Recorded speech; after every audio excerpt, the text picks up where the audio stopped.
Hello, welcome to Unix performance testing as part of the continuous testing pipeline. I'm Rick Broker. I'm a solutions architect with Digital.ai, and I'll be talking today about our UX test performance testing. So the agenda for this webinar is we'll talk a little bit about who we are, a little bit about continuous performance testing, some of the key performance metrics, some of the meaningful metrics we might be able to derive from these things, a little bit about transactions and pipelines, and how to analyze and debug some of these transactions. Digital.ai is an industry-leading technology company dedicated to helping Global 5,000 enterprises achieve digital transformation goals. Using value stream management as its cornerstone, Digital.ai combines innovative technologies in agile planning, application protection, software delivery, and artificial intelligence into a unified value stream platform. Digital.ai makes it possible to connect software development and delivery efforts to strategic business outcomes and create secure digital experiences for our customers to trust. Digital.ai continuous testing enables enterprises to increase release velocity while providing their customers with satisfying, error-free experiences across all devices and browsers. The platform seamlessly integrates with best-in-class tools throughout the DevOps pipeline and allows organizations to scale their continuous testing without compromising web and mobile app quality. Digital experiences are front and center in a modern organization's business strategy. Application and website performance has a huge impact on digital experience, which directly affects business results. Poor user experience performance drives customers away and negatively affects the bottom line, while good performance can help attract and retain customers. And the difference between the two can make a significant impact on a company's bottom line. While speed and load time are critical to user experience, battery life, data traffic, memory, and CPU consumption are also important factors. Applications that are not optimized for consumption of these resources are often called resource hogging apps and even RAM storage or battery vampires. An application that hogs resources is 10 times more likely to be removed by a customer. It is important to distinguish between load and UX performance. In the past, the main bottleneck to service performance was the back-end systems, limited by physical or even virtual servers. Loading back-end servers with tools such as JMeter or LoadRunner was the main focus of performance testing, highlighting issues related to load, server CPU usage, and similar properties. Recently, the focus of performance testing has shifted from back-end systems to UX performance. There are two technological trends that are driving this shift. First is the growing adoption of elastic container technology, powered by the likes of Docker and Kubernetes, which enables back-end systems to automatically scale to any required load. The applications using these solutions must be tested to ensure quality, but scaling issues are less of a bottleneck than they were in the past. The second trend is the growing complexity and size of digital applications, coupled with the growing variety in user conditions. Applications are heavier, richer, and require more resources. At the same time, they're used in networks ranging from 2G to 5G in varying degrees of coverage and on devices differing in their capabilities and resources. This shift in performance testing has resulted in a focus on UX performance testing, which measures the combined impact of the network, device, OS, and browser on the performance of an application. More organizations than ever are moving to a continuous testing model, where testing is performed early as part of the CI/CD pipeline. In fact, there is a clear understanding that continuous delivery is impossible without continuous testing. In continuous testing environments, tests are performed automatically and, as the name implies, continuously. The result is a large amount of data that requires analysis. Applications and tools that are capable of analyzing this data include open source tools such as Elasticsearch, Logstash, Kibana, and Splunk. Today, functional testing is the number one priority on QA teams' agenda for automation, since it has the highest impact on application quality and user experience. Significant effort and resources are going into incorporating functional testing into the CI/CD pipeline. Organizations are developing and maintaining test suites and investing in test labs that are required for high-scale parallel execution for devices and browser coverage. The most effective and efficient way to implement UX performance testing is to leverage the efforts of the investments in functional testing. Adding performance tests to an existing test suite saves test development and maintenance and ensures the wide coverage required. Users who create and run regular functional tests can create and run UX performance tests on a continuous basis. Combining functional tests and UX performance tests also helps encourage team collaboration and helps to ensure that performance testing is incorporated early in the SDLC process.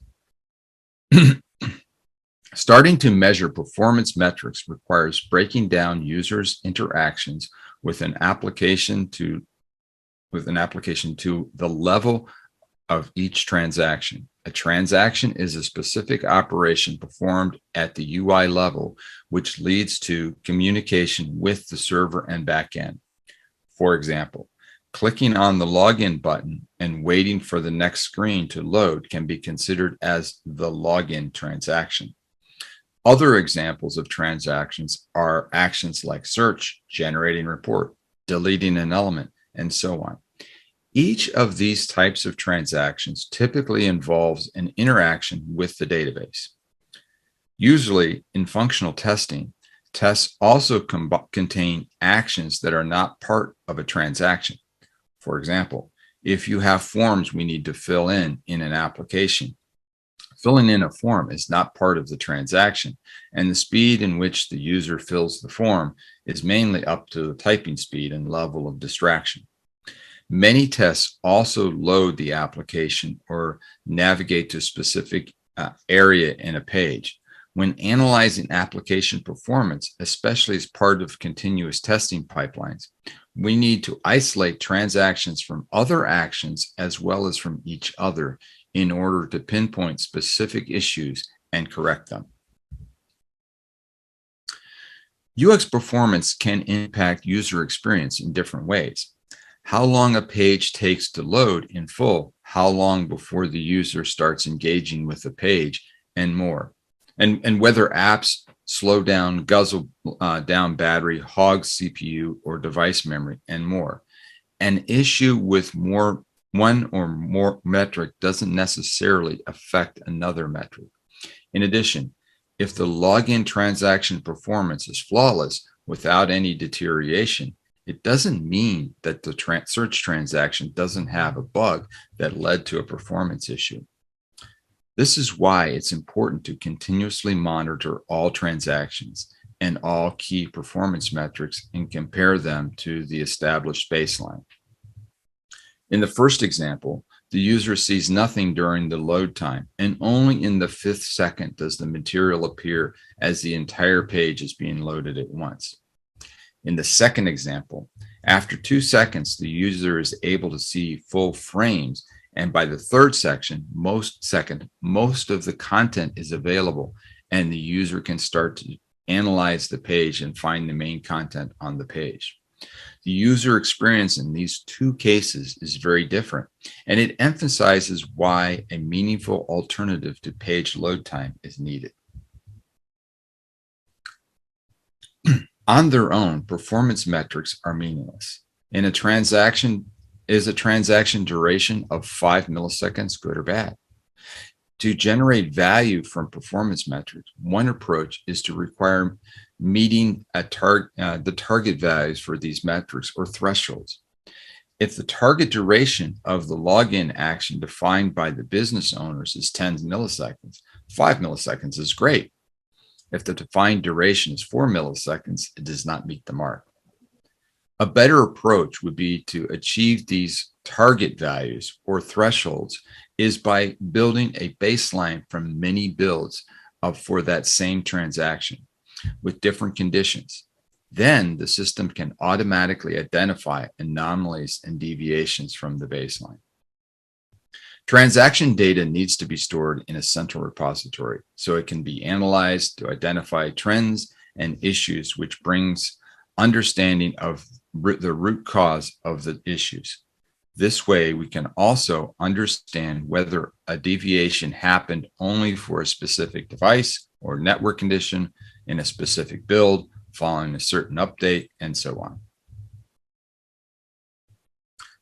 To add application performance to the CI/CD pipeline, 1, start collecting transaction information. The information can be collected both from manual flows as well as automation flows. In order to add it to automation flows, map the transactions into relevant functional tests by adding start transaction and end transaction commands to these functional tests. Make sure to call same transactions by the same name. For example, if the transaction is user login, call it user login and not once user login and once login. 2, store the information in a centralized repository specific to each application. The stored information should include device information, application information, and obviously the performance measurements like transaction time, network download, uploads, speed index, CPU, memory, and battery usage. 3, perform analysis that will determine the baseline thresholds. This analysis enables views of trends and provides a view of transactions over builds and versions. For example, analysis could show that for a specific build, say iOS 13, login duration time was consistently longer by 5%, whereas other transactions and/or this login transaction for other versions of the operating system were not affected in this way. In this case, the build can be defined as failed under these circumstances. Once the analytics and the transactions identify a trend and raise suspicion for regression, the next step is to analyze the change in behavior and debug it. This involves trying to identify the reason for the performance issue and its root cause. There are many reasons why a build could have an issue with transaction performance, including a loop in the server that goes on and on, a large image that takes too long to download, a DNS issue, an issue with an SSL handshake, HTTP requests that are not being sent in parallel. The transaction report, in conjunction with a video of the transaction, are critical in pinpointing issues. The transaction report displays the range of parameters accumulated: battery max and average, CPU max and average, speed, index, network download, upload, memory, etc. In addition, a key tool to be used is the waterfall view of a HAR file. To ensure excellent digital experiences, organizations should embrace UX performance testing that incorporates not only speed and load time, but also considers battery life, network data traffic, memory, and CPU consumption. To incorporate performance tests within test suites. Identify the transactions to be monitored.